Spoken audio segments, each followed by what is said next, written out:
Welcome to Ghost of a Podcast. I'm your host, Jessica Lanyadoo. I'm an astrologer, psychic medium, and animal communicator, and I'm going to give you your weekly horoscope and no bullshit mystical advice for living your very best life. Okay, so you know that Ghost of a Podcast is recorded on Anchor, and I am a huge fan of it. Anchor is so easy to use, and it distributes your podcast for you so that it can be heard on Apple Podcasts, Spotify, and basically everywhere else that podcasts are heard. Plus, you can make money from your podcast with no minimum listenership. Seriously. Download the free Anchor app or go to anchor.fm to get started making your own podcast today. Welcome back to Ghost. This week's question goes like this. Hi, Jessica. I listened to your Instagram live with Housing Works Youth Clubhouse, and the topic of casual sex and self-acceptance was very timely for me.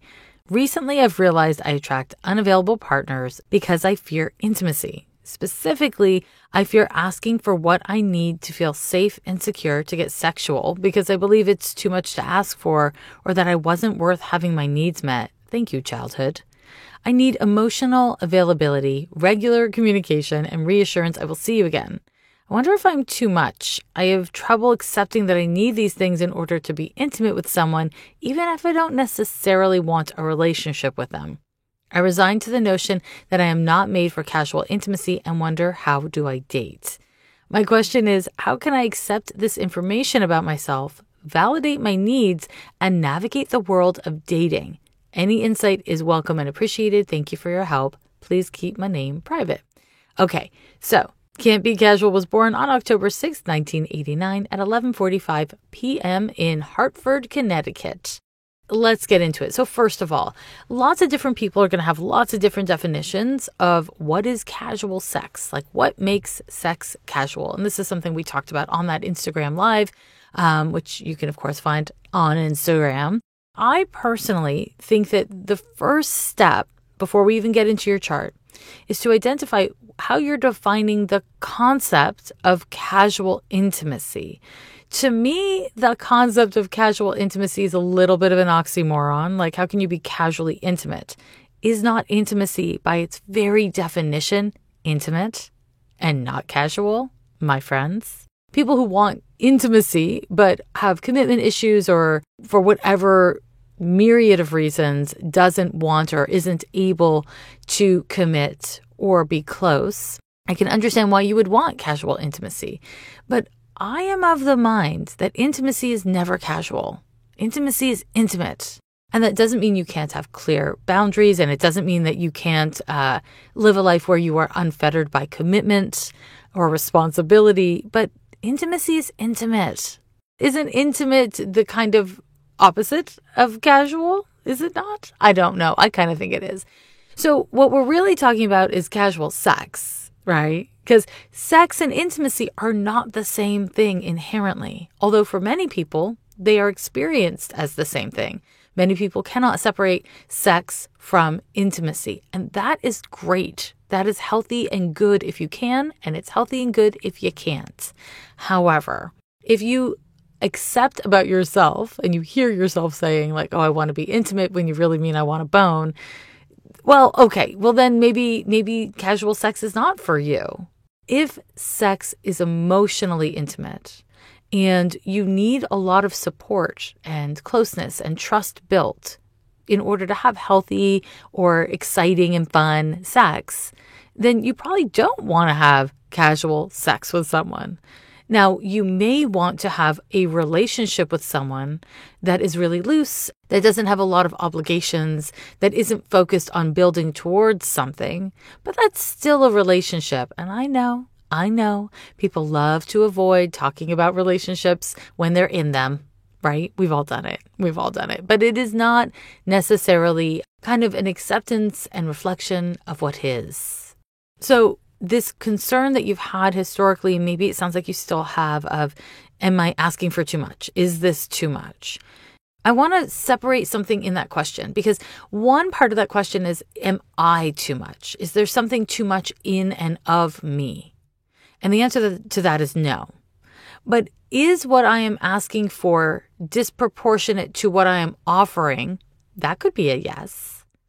Is what I'm asking for confusing because I'm saying I want it to be casual, but I also want you to call me and check in on me and be close to me and talk to me and be intimate? Well, then, yes, that's confusing. It's a mixed message, which doesn't mean it's too much inherently, because you may find another person who has the exact same fondness for such mixed messages. And then it would be just right. This is a real Goldilocks situation we're talking about, not a moralistic right and wrong situation. You got to find the bed that's just right. So we're going to look at your birth chart, keeping in mind that you would like to date, that you want things to be somewhat casual, but you also want emotional availability, regular communication, and reassurance of what will happen next or the future, right? So we're going to talk about dating, I promise. But what you're really talking about is you're seeking someone else, the person you're dating or hooking up with, to provide some mental and emotional assurances for you so that you can take care of yourself, right? And some of that, in my mind, is actually you projecting out the need to manage your own feelings and fears. And some of that is your preference. And I have my theories about it, but ultimately this is something for you to figure out with yourself over the course of time in relationships. And kind of connected to that inherently, emotional availability when you're dating someone is what we tend to want when we want a relationship, not when we just want to hook up. So again, with the casual, not so much on the casual. We're talking more about dating. And how does one date if one is not casual? That is hard. It's really hard. And of course, I look to your birth chart and you've got this fancy Capricorn stellium, as many people born in the late 80s do. And you have Uranus sitting on top of your moon and Saturn and Neptune. They're all very close to each other. And it's in the 6th house. And so it gives you this kind of push-pull around freedom and obligation. That Saturnian part of your moon conjunction wants security and monogamy and certainty. And the Uranian part of the moon conjunction wants space, casual. Like, let's see what happens. I don't need to owe you anything. You don't need to owe me anything. And then there's Neptune. And Neptune's like, but if it's meant to be, then it should be perfect. So this stellium conjunction is a lot for you to manage because your heart speaks volumes in every millisecond. And that is not too much. It is just who and what you are, and that is a beautiful thing. / also, it is you. It is your thing. And expecting or needing someone to accept and support you in ways that you're not accepting it and supporting yourself, it's tricky business. It's a little bit of a risky business, especially in the first 3 dates or the first 3 months or in a casual dating or casual sex scenario. Ya capiche? Now, on top of it, you have this beautiful Jupiter conjunction to Chiron, which is conjunct to your ascendant in Cancer. You like adventure. You would love to be cash. That sounds fun to you. I mean, I don't think it really does, but it does. So you may have theories and visions of how you could be or how you should be. And you may even try to present yourself that way to people when you first start dating them. But at the end of the day, you got a Capricorn moon. You're a little self-serious and you're very sensitive. Would I say hypersensitive? Yes, I would. Would I be right? Yes, I would. So all of these planets form a T-square to another conjunction. You've got a Sun-Mars conjunction, which can be really sexual. It can be really like, I've got some itches I would like help scratching, It can make you really want to be adventurous and playful and sexual, and also a little impatient with your own process. There's actually every single thing in this T-square describes your impatience with your own emotions. But the Sun-Mars conjunction is just the cherry on top. It is hard for you to sit with how you feel and to sit with a dynamic or to sit with a person to see where it takes you. It's really hard because you're restless and you want the answers now.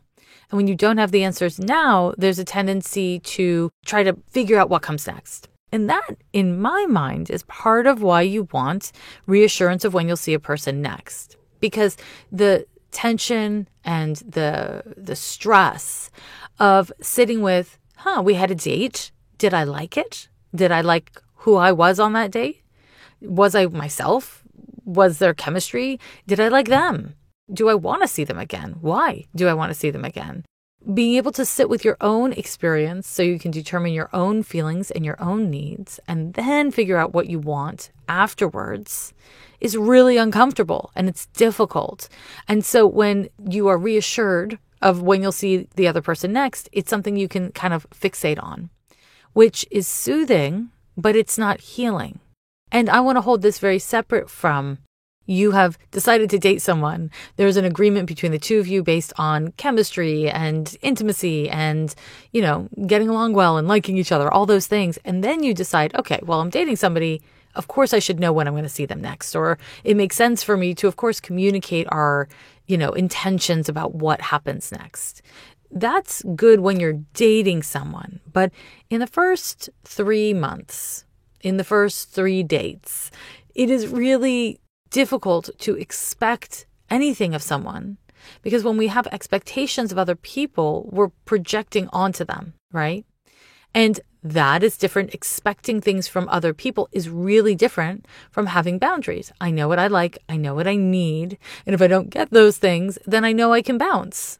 So a lot of what I'm talking about is cultivating the self-awareness and the self-acceptance, because it sounds like you have the self-awareness maybe more than the self-acceptance needed to be able to say to a person or to yourself, this isn't satiating my needs. I can bring it up once, but if this person doesn't satiate my needs, it's because we're not a good match, right? And that's it. And that's it. So this comes back to this idea of how do you validate your needs? How do you validate your needs?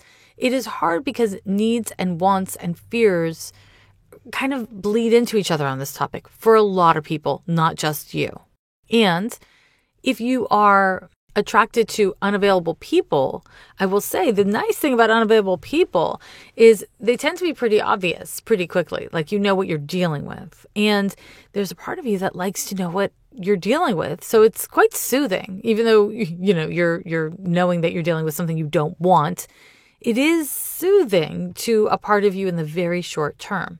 Now, this is where things get really complex, my dear, because you have an interception in your birth chart. You have the zodiac sign of Scorpio intercept your 5th house, and you have Pluto and Venus in there. So this is why you're scared that you're too much. You're scared of your intensity, and you have a fuck ton of intensity, and you want transformative, deep, and close relationships. And it does look like for you, your body can hit it and quit it. You've got the physical body of a human person who can get in there, get something done, and go home. But you're not just a body, so the rest of you cannot, which is annoying for you. I'm so sorry. I apologize. It's annoying for you because your body might really want to get yourself involved in fun, queer dynamics where you get to just hook up and, it's not that serious. But that interception of Pluto and Venus in your 5th house in the sign of Scorpio articulates that you actually do crave intimate, close, transformative relationships and experiences with people, and that you are not casual. And that doesn't mean you are quick to make commitments based on the intimacy you're experiencing. It does not suggest that you trust the intimacy you're experiencing or that you trust in general quickly at all. But it does suggest that you have the desire to let go of yourself. And as you let go of yourself in a sexual or romantic dynamic, that's going to look like releasing yourself and grabbing onto someone else. And that's an error, right? Because when you grab onto someone else, you better fucking trust them with your heart and your parts. When there's an agreement that it's casual or you don't really know them or they haven't earned your trust yet, then letting go of yourself to hold on to someone else is an act of self-abandonment, which is an act of self-harm that every once in a while turns out well, right? So the work here for you is to embrace your intensity and to give yourself the homework of being willing and able to sit with your restless emotions and impulses that tell you you need to know what's going on in the first date. And you need to know by the 4th date whether or not you could actually be with that person. Otherwise, fill in the blank. Otherwise, you can't have sex with them. Otherwise, you're not safe. Otherwise, whatever. You want those things, but those things aren't super realistic. Trust needs to be earned. That's it. Repeat after me, in fact. Trust needs to be earned. So we don't want to walk around the world being like, I don't trust you. I distrust you. But there are different levels and layers of trust. And when we give somebody inner circle, closeness layer of trust before they've earned it, it's almost inevitable that they'll disappoint you because you've made assumptions about them that are really just that. They're assumptions. This might end up meaning that you need to move a little slower than you wish you had to with people so that you don't get too attached. This might mean that you need to navigate the kind of difficult landscape of emotional uncertainty, even though you really don't want to, but you need to navigate that landscape because it's in your best interest and not with them as kind of a collaborator in determining what's healthy and right for you. It's not consistently realistic to expect someone who you don't know at all, who you're just starting to date, to navigate a lot of your needs, especially kind of trauma from childhood, with you at the very beginning. That's more your job to do for you. And that will make casual dating harder, but it doesn't make it impossible. It simply means you can't abandon yourself while you're dating people. When you're dating people, it's very tempting for most of us to consider like, okay, do they like me? What do they want? What's going to happen next? And all of these things are very passive ways of thinking about dating. A wise approach is, what am I thinking? How do I feel about this person? Did I like them? Did I like myself around them? Don't abandon yourself in your efforts to get your needs met by someone else. Your dating can be just like making new friends. It's slow and steady, right? Slow and steady. It's about making sure that you get to know the person that you're going out with so that you can determine whether or not you want to get sexual with them. And if you determine, I have amazing chemistry with this person and I definitely want to hook up with them and I don't want to date them, then you need to figure out for yourself what the boundaries are around that. Can you do that, first of all? Because a lot of people can't do that in a healthy way. But if you can do that in a healthy way, I would imagine looking at your birth chart, it would be a one and done kind of situation. Or maybe a close friendship where you're just sexual here and there, although I imagine that would be really hard on you as well. And you know, one really key thing for me to acknowledge here is that in your question, you said, how can I accept this information about myself? And this question, how can I accept myself? This is a question I get week after week in countless different contexts. The only way to accept yourself is to accept yourself, and it's hard and it takes a lot of practice. And it doesn't mean you are not questioning yourself. It doesn't mean you aren't striving to grow. It doesn't mean you aren't adjusting when necessary. It simply means that you are accepting, this is how I feel right now. And I'm not a casual person and I do want to date. And when I go on dates, I tend to attribute a lot of intimacy and a lot of closeness really quickly. And it's hard for me. If you accept that, simply work to accept that, then the next steps of navigating your needs and navigating dynamics with others become a little bit more obvious. They kind of like emerge more clearly and more quickly. And the final thing I want to say to you here, my dear, is this. Next year, Pluto is going to hit 27 degrees, 28 degrees. And when it does, it is going to form for 2 years. It's going to form a delicious Pluto sextile to Venus, which often coincides with falling in love and having great sex and all kinds of other wonderful romantic and intimate dynamics. It's exciting. And so you're perfectly on time. Spend your energy working on these things, not necessarily in dynamic with other people, but in dynamic with yourself, because next year is the year where things are likely to really progress, maybe even very quickly. And luckily, because you have Mercury in your birth chart at 26 degrees of Virgo, Pluto's already forming a beautiful trine to it. And so your capacity to be honest with yourself, to do the investigation you need to do to find the answers, and then to adjust your attitudes, your communication, maybe even how you listen. That's been intensified for all of this year and next year. So you're right on time. You're right where you're meant to be. I know it can be frustrating, but keep with the work. Compassion in Oakland was formed in response to the surge of anti-Asian attacks in California's Bay Area. It started with a simple social media post offering to chaperone anyone within Oakland's Chinatown neighborhood to help them feel safer. Since then, over 400 volunteers of all different backgrounds have come forward from across the Bay Area to stand against AAPI hate. Thus was born the movement for the community to come together to support and protect our Asian elders. Compassion in Oakland is now looking for volunteers to serve in several different roles. Check out their website to donate, learn more about volunteering, or start a compassion project in your own area. Go to compassioninoakland.org, link in show notes.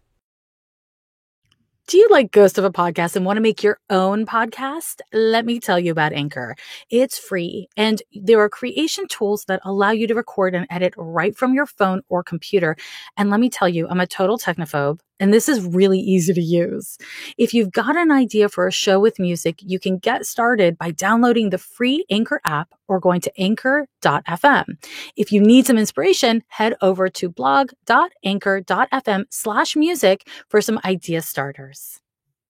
The Trans Asylum Seeker Support Network is a revolutionary border abolitionist mutual aid and direct action collective that works in solidarity with transgender asylum seekers fleeing transphobic, state, gang, cartel, colonial, and imperial violence, as well as climate change.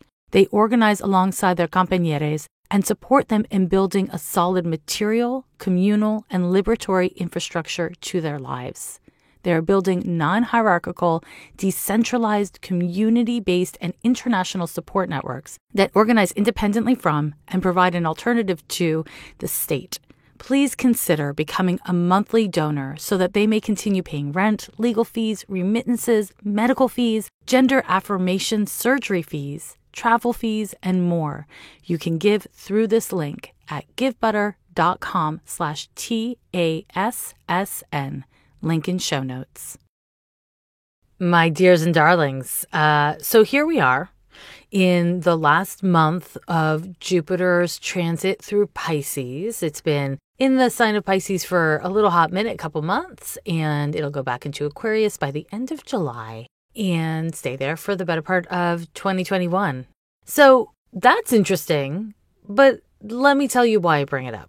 Because it is risky under Jupiter in Pisces for us to be kind of delusional, drop into con spirituality, which is something that I've talked about on the podcast a fair amount. And, the kind of like dreamy idealism, the hope for great futures and great presents is a really beautiful thing when it's kind of grounded. And when it isn't, it can get problematic pretty quickly. And so I want to remind you of something that I have noticed most people seem to really want to ignore, which is we are still in a deadly pandemic. Yes, we're in a deadly pandemic, and people are still dying. People are still getting sick, and there are new strains. And we hope that our vaccines will do well. I mean, I'm not going to try to educate you on what's happening with vaccines or anything like that, because that is not my expertise. However, whether you're vaccinated or not, it's not just about you. There's public health to consider.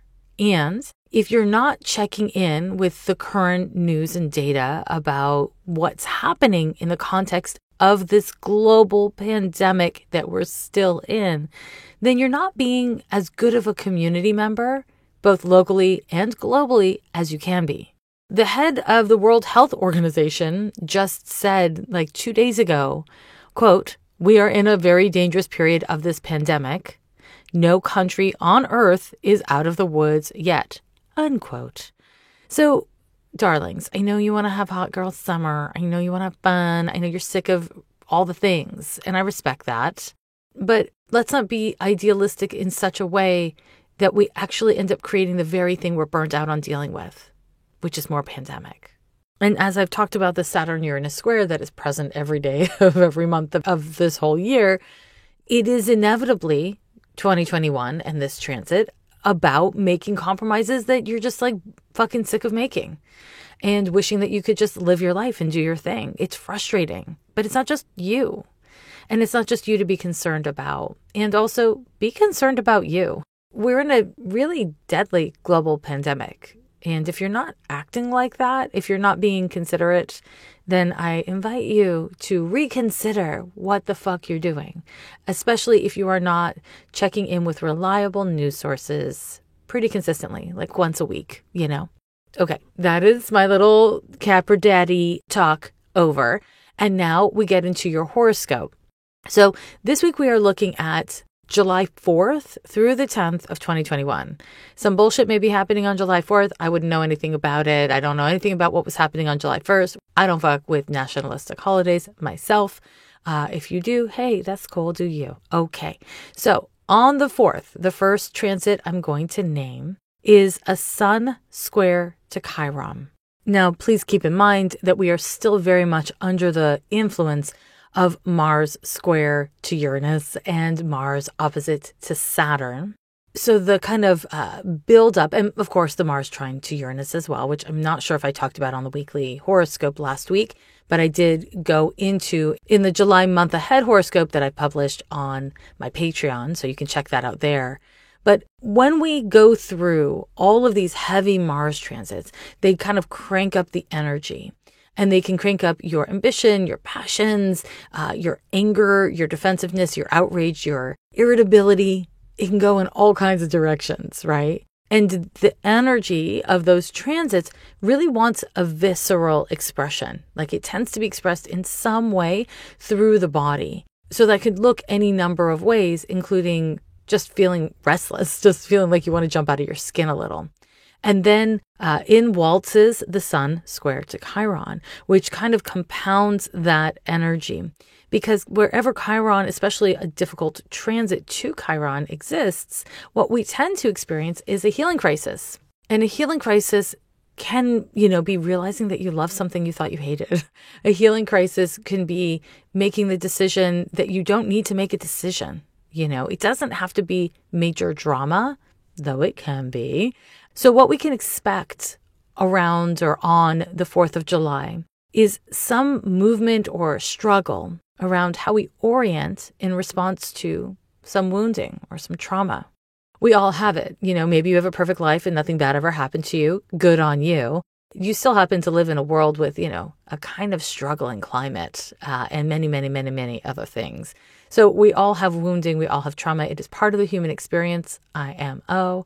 And this transit will kind of poke a stick at it. Just a little stick, not a burning stick, but a stick at your trauma. And so if you have cultivated tools and resources for confronting things that are hard, for being present, for not instantly jumping into blame and punishment, but instead staying with the discomfort of whatever it is that is coming up. If you have those tools and skills, this is the time to remember to use them. I say that because it's so easy to cultivate skills when you don't need them. But then when you do need them, we tend to fall back on our survival mechanisms, right? And when we fall back on our survival mechanisms, we don't tend to act from our wisest, sagest, most intentional and informed self. We act from our most primal need to feel safe and okay and to not be the one who fucked up. So remember to use your resources. That is the gift of Chiron. It's learning how to use the gifts you have, especially around the things you struggle with, whether it's internal or external. Now, on the 5th, we have another transit from the Sun. The Sun is forming an exact sextile to Uranus. This is a great transit, and it's in particular great in the context of this week. So let me explain. Sun sextile to Uranus is kind of inspiring. It allows us to see what's possible with a lot more ease. So because the Sun square to Chiron wants us to confront something, or kind of is going to make you aware of something that's uncomfortable or difficult, the Sun sextile to Uranus is going to make it easier than it would otherwise be to tap on those resources, to use them, to remember you have them, to see options. And I am a big believer in options, because we want freedom, especially when it comes to Uranus and the sun. Freedom to be authentic, freedom to show up. We might feel in some way, because of the sun square to Chiron and the Mars transits of last week, which if you missed last week's episode 212 of the podcast, you might want to go back and listen to the astrology part, because the stuff that has been really kicked up can make us feel somehow trapped or curtailed or limited. Even if there's only the teeniest, tiniest little spark of potential, I can change this way. I have progressed that way. I can choose this thing. It is worth putting your energy and attention towards. It's really easy when progress is not what you want it to be, or it's slow, to say to yourself, I'll never change. Progress will never be had. This progress isn't valuable. I'm not going to put any energy on it. I'm not going to validate it at all. And that does you a great disservice. It doesn't make your life better, and it's not true. So that brings us to the 6th. Now, this is where the horoscope of the week gets a little more intense. We have a series of transits I'm going to tell you about on the 6th, 8th, and 9th that are going to kick up a whole lot of feels, you see. On the 6th of July, Mercury is forming an exact square to Neptune. And because we're in the Mercury retro shade through the 7th, here's a little pro tip for you. We've already gone through this transit when Mercury was retrograde. The last time we went through this was on June 5th. Mercury's square to Neptune was the kind of big news of the Mercury retrograde that we just have come out of. And that is why that transit was kind of soupy. It may have provoked a lot of anxiety for you, or just hard to keep track of the truth, hard to keep track of emails or DMs or correspondences in general. This transit really confuses thinking. It confuses analysis. So it's a bit difficult, especially because this transit tends to kick up anxiety. And so when we have anxiety and it kind of isn't specifically in response to one thing, it's just like generalized anxiety, it can be really demoralizing. And when we feel demoralized, all kinds of other things can happen in our psyches. So this is where, before I unpack the transit, I want to remind you that just because something has a spiritual root does not mean that we don't cope with it on a physical level and a psychological level, as well as spiritually, right? And this is one of those transits that does require that we tend to ourselves on all the damn levels. So Mercury square to Neptune has been a friend to false starts and anxieties. And now we have the transit to be exact again. And this is in part of why it has felt like this Mercury retro shade period has been super shady, because we've been gearing up to this transit again. So you can expect under this transit to feel kind of all over the place. Now, the transit on its own, I've just explained how it tends to be experienced. But when we are looking at a horoscope, we're not just looking at each individual transit, we're looking at how it all comes together, right? We want to synthesize the data to the best of our ability. When we look at the transits we have on the 8th and 9th, which are Venus square to Uranus and a new moon in Cancer. The other exact transit we have on the 6th, the Venus opposition to Saturn. The fact that we're going through still the Mars transits and we're just on the tail end of the Sun square to Chiron, we can see that there's a lot of pressure. And that pressure, whether it's coming from inside of you, from, some health issues, some psychological issues, some emotion, or it's coming from outside of you, a relationship, a situation, like a financial pressure, something with your parents, whatever it is, wherever it's coming from, because of Mercury square to Neptune, there is a risk that we will kind of dissolve into, I can't handle it, helplessness and hopelessness. And that is not necessarily on its own inherently what this transit provokes. But in context of all of these really intense pressury transits, Neptune really doesn't like pressure. Neptune would rather just duck head in sand. So I want to really encourage you to be gentle with your psychology, be gentle with your thoughts, be gentle with any part of you that is compulsively and intuitively jumping into what is either most anxiety producing or most disconnected from whatever is happening to you right now or for you right now. This is not a great time for processing. It's not a great time for getting to the truth. It makes it hard to listen to other people, really objectively listen to other people. It can make conversations and communications really fuzzy, honestly. It can make them sticky and hard to track. And so if you have to make major business decisions or major purchases, if you've got to make just big life-altering decisions, if you have people you really trust, I would encourage you to ask perspective. But this transit is honestly impacting everybody. So if you can put things like that off, it's absolutely a great idea to do so. This transit, like I said, is related to conspirituality. When Mercury forms a square to Neptune, the risk is that we want simple answers, right? The kind of simple answers that a lot of time like cults or other kinds of, conspiracy theories or religions will offer. You are good if you do just this one thing. You're absolved of everything if you just do this one thing. It's not your fault. There's not really a pandemic. It's all a conspiracy. I mean, whatever the fuck, whatever it is. Generally, we want to be really suspicious of excessively simple answers that kind of take us off the hook, because this transit, in Neptune in general is related to cultish stuff. And we want to stay away from that, right? We want to maintain our autonomy and our common sense. Now, the part about communication, the part about not processing is going to be particularly tricky because, as I mentioned, Venus is forming an exact opposition to Saturn on the 6th as well. Venus opposite Saturn is a total boner killer, like literally murdering the boners, all the boners. Saturn and Venus are both planets that are quite concerned with security in very different ways. They're very concerned with security. Now, Venus is, of course, related to our relationships, and that can be romantic or platonic. It's also related to our finances. So when Venus forms an opposition to Saturn, a couple things tend to happen. One is we don't tend to feel very pretty, It can really kick up low self-esteem around how you look or how you feel other people feel about how you look.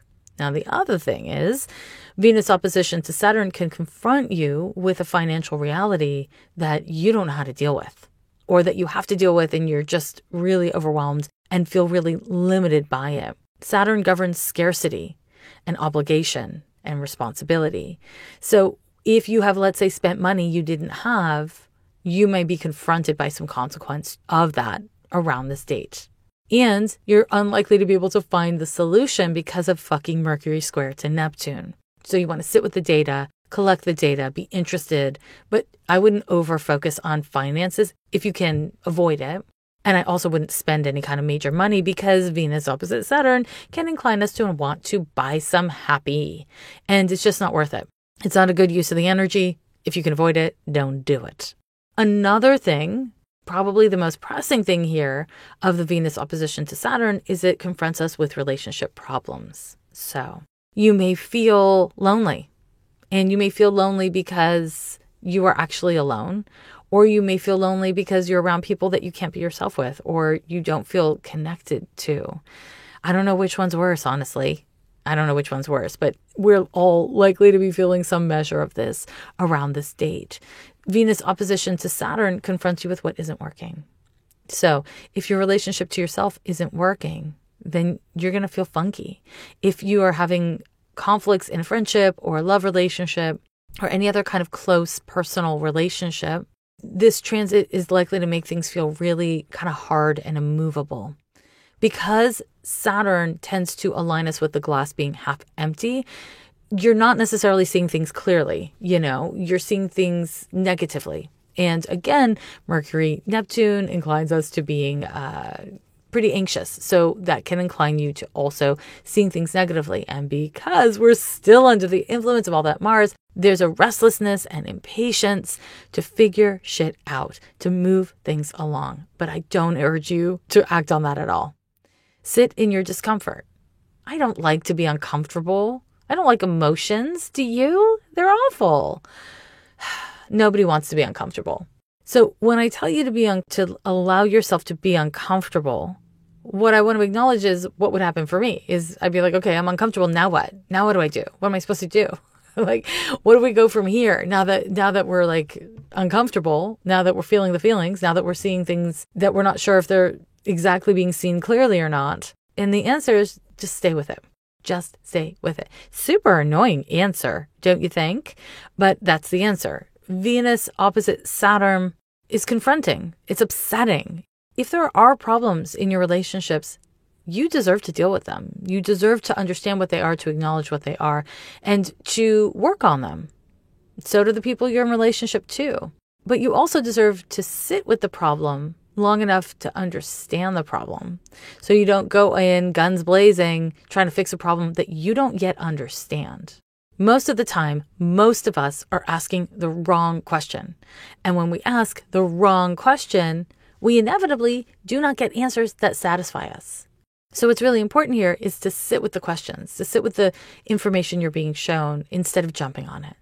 This is going to be hard. It's going to be hard, especially because on the 8th, we have an exact square from Venus to Uranus. Now, you saw that coming, right? Because Saturn and Uranus are forming a square to each other. That means whenever there's transits to one of them, very shortly thereafter, we can expect a transit to the other this year, just this year. But that's what's happening, see? So Venus square to Uranus is upsetting. So while Venus opposition to Saturn, it'll make you feel depressed, it'll make you feel lonely. Venus square Uranus is like, I got to get out of here. Venus square to Uranus, it creates upsets. There's like some sort of a reveal. Venus square to Uranus is a transit that is upsetting to your relationship. So again, Venus is related to security. It's a planet that is co-ruled by the sign Taurus. Very, very grounded, very sensual, very don't come at me with changes sign, right? So Venus likes security and Uranus likes freedom and sudden changes. So when they form a square to each other, it can be really testing. So unfortunately, what's going to be needed here is for you to be as honest with yourself as you can about, do you need to respond? Do you need to say the thing? Do you need to do the thing? Or do you need to just gather some damn data? I mean, Uranus transits often are quite upsetting. And that doesn't mean they're bad. You may learn something upsetting that sets you free. You may share something upsetting with someone else that sets both of you free. You want to make sure that you're not compromising your humanity and your empathy and your kindness just because you're overwhelmed. Because you're not alone. We're all overwhelmed, honey. We're all overwhelmed. And this is not going to be a chill week. So what I hope and wish for you and me and everyone around us is to prioritize centering a little bit of peace. And remember, peace isn't repression. Peace isn't denial or evasion. It's acceptance without attachment. So if you can accept how you feel or where you're at, or that you don't know how you feel or you don't know where you're at, and not attach to that, this will be a lot easier. And that doesn't mean it'll be easy, but it'll be a lot easier. When we think about relationships, we have a tendency to think like, okay, I want this relationship to last forever, or I expect my friendships to never have any conflict. These kinds of things are basically an unconscious way of saying, I hope to never change and for the people I'm close to never change, which is unrealistic, right? We all have shitty days. We all have weird moods. We all grow and change, or we don't grow and change. And then the people and situations around us grow and change, which changes us. So we must pivot. We must show up. We must be willing to have conflict and communication and resolution, right? Whether that resolution is what we prefer or not. This is going to be a week, much like last week, although very differently, where we are being called to get present with what is and isn't working, with what is and isn't working within our relationship to ourselves, in how we relate to others, and within those relationships themselves. It's a very relational week, and it's uncomfortable, it's uncomfortable. You might emerge from this period being like, well, that needed to happen. Hello, thank you very much. That is delightful. And you may emerge with a very different, much more stressful story, but all of it is transient, and all you can do is your best. That's it. You can't control things you're not meant to. You can't make things perfect. You're not meant to be perfect.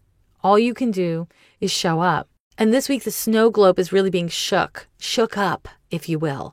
The more flexible you are in response to whatever that kicks up for you, the better, the better. And you don't have to be flexible forever. Try to be flexible this week. I know some people are really great at being flexible. If you're really great at being flexible and your problem is that you tend to be too flexible, you may have to take a stand. You know how it works. The universe. She's got a sense of humor. Quite a sense of humor. Kind of like a Larry David style of humor, I think. Very, very sardonic. That's my take anyways. But of course it would be. I'm a Capricorn. Okay. That brings us to the last transit I'm going to tell you about this week. And I will also remind you, as always, if you're an astrology student or an astrology pro and you want to be looking ahead and being able to reference back in a smooth and fluid way, go and subscribe to Astrology for Days over at astrologyfordays.com. And it'll be cute and it'll be useful and it'll make you smarter if you use it that way. Okay, now, new moon in Cancer. Everybody loves a new moon, right? Everybody loves a new moon. And Cancer is the sign that is ruled by the moon. So a new moon in Cancer is going to happen but once a year. And this is our time in 2021. And it is a glorious thing. All the Cancers of the world rejoice. So this particular new moon in Cancer is at 18 degrees of Cancer. So the sun and moon are both at 18 degrees of Cancer. And the new moon is exact at 6:17 p.m. And again, if you're following along on Astrology for Days, all you have to do is adjust the time zone. We have all the world's time zones loaded up for you, my astrology nerds. Okay, so new moons in general happen once a month. They are a great time for aligning your intentions and your feelings. So your identity and your feelings with each other. So therefore, it's a great time for starting something new or for planting seeds, for some sort of refresh. New moons in general are kind of a lovely time for manifestation. This new moon, not so much. And I know some people are, really committed to doing new moon rituals and ceremonies, and I would just be really careful around this particular one and would encourage you to think in terms of, can you ask for just guidance and not be too attached to being too specific about getting outcomes, because this is a really kind of bumpy, squarey situation, because the new moon chart, of course, involves the Mercury square to Neptune, the Venus opposition to Saturn, the Venus square to Uranus. In other words, there's a whole lot of relational drama in this chart. So while we are likely to be feeling really emo, and while that strong emotionality is neither good nor bad, there's no value judgment we need to place upon it. It's just really strong. What it tends to do is make us refer back to our early experiences, right? So it inclines us to have a response to things that is quite reflective. And when I say reflective, I mean reflective of your own past and your own assumptions and your own feelings. This is a time where we're likely to be really tender. And if you're a super empathetic person or an emotionally sensitive person, just buckle up, Buttercup, because you're going to be feeling this, right? It's very emo and tender. If you have a practice with boundary work, this is a really good time to pick it back up again or really commit yourself to it. And if you've never really thought about what it would mean to have boundaries, what a great time to explore it. The thing that we don't talk about enough is that Cancer is governed by the crab, so tender on the inside, but really hard on the outside. Crabs are great at boundaries. You know what I mean? I mean, they can come at things sideways. That's the downside, but good at boundaries. Nice hard shell, So this is not a great time for coming at things sideways. It's not going to take you anywhere, but it is a good time to have a nice protective outer shell because there's so much going on in your tender insides, you see. And if somebody else tells you, this is my boundary, this is what I need right now, even if it's contradicting what you need, it's important to consider, do I need to respect this person's boundary? I don't think there's a one-size-fit-all answer for that sort of thing in all situations and for all people, but it's an important question to be asking yourself. Am I respecting other people's boundaries? Am I listening to other people's boundaries? Not just what are my boundaries and how am I asserting and communicating and maintaining those boundaries? That all said, Saturn is opposite Venus and Mars here. They are all forming a T-square to Uranus. So we can expect some relationships to blow up. We can expect some serious conflicts. It may be that people bug the shit out of you or that you're super annoying to other people. It might mean that something much more serious and kind of substantial is happening in a relationship. But because Uranus is the focal planet to this T-square, we can expect the unexpected, and we can expect it to happen kind of abruptly. So you may say some shit or do some shit that you were not planning on doing, and you can't take it back. So get grounded as best you can. And if you can't get grounded, because there's not a lot of Earth going on in the world of the stars right now, it's really just Pluto, then get intentional. There's a lot of work to be done in your life, in the world, in your relationships, in your relationship to yourself. Sure, it's a lot of work. But if you don't approach the work in a sustainable way, then you will act out against yourself, your relationships, others, whatever the fuck it is, right? So you want to make sure that you're being a responsible and intentional steward of your own damn energy and actions, right? It's hard. I don't mean to suggest that it isn't, because it absolutely is, but it's what's up. It's what's happening right now. In many ways, this new moon may be a bit of a kind of culmination of the past couple weeks of whatever's been coming up and going on for you. And that is not bad and it's not good. It's just information for you to have so that you make sure leading up to the full moon on the 9th of July that, you know, if there's going to be a culmination, that it's a culmination of something that you want. So it's not too late. If you have been acting out, if you have not been respecting other people's shit, or if you've been, you know, just not behaving in a way that is consistent with how you want to be, you can always reach out to a person and say, hey, I've not been behaving in a way that I want to be. I'm sorry. It's coming from something I'm struggling with and I'm not ready to talk about it yet, but I'm sorry if I've been shitty in any way. You don't have to have it all worked out in order to acknowledge when things are off. Now, if you're dealing with a situation that is a lot less personal, like something at work or something with people that you don't really trust, right? That it's not appropriate to be that processy with, you can always just find ways of giving positive validation to the things that you authentically appreciate about them as a way to kind of counterbalance whatever negative energy or attention you've been giving them. Now, the key with that is to not be fake. Because even if people don't like mentally or cognitively know that you're being fake, it has a ripple effect. At least according to this energy nerd, it has a ripple effect. So if you're going to give a compliment, make sure that it's authentic. Don't assume people don't know what you're doing. You see, maybe you're that clever. Maybe you're a great liar. Congratulations. / also find something you can actually appreciate about them and validate that. Because Saturn and Uranus are both messing with Venus, everyone's self-esteem is a little shaky. So do your best to not take it too personally, to not match too many narratives of like, oh, you know, I'm 35 years old. This has been happening to me for 35 years. Like, don't go into that kind of drama place if you can avoid it. Instead, stay really present. This is how I feel right now. What is happening right now? The foundation to your future is today, right? There's actually no time but today. And today is informed by and fed by yesterday and all the yesterdays behind you. But today is your job. How are you going to hold the past today? How are you going to be in the present today? And how can you today behave so that tomorrow is just that much easier, that much better? It's hard work. You're not always going to get it. That's just being a person. But that's the work, my loves. That is the goddamn work. Now, you may need to compromise this new moon. You might find yourself acting in really surprising ways, or that others are doing that. The most important thing here is to remember that if new moons are a fresh start, they're an opening.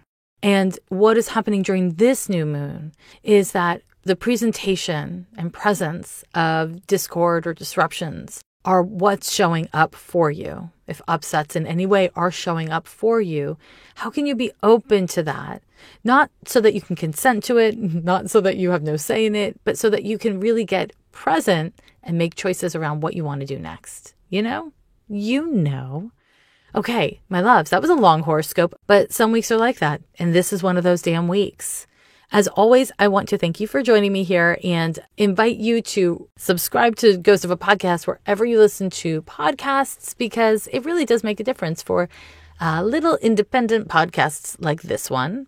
And also send me your questions. If you've got questions that you want me to answer on the show, send it over to me. Just go to ghostofapodcast.com.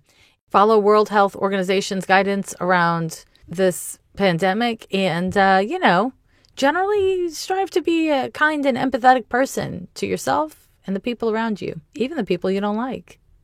Bye. Every year they say the end is near.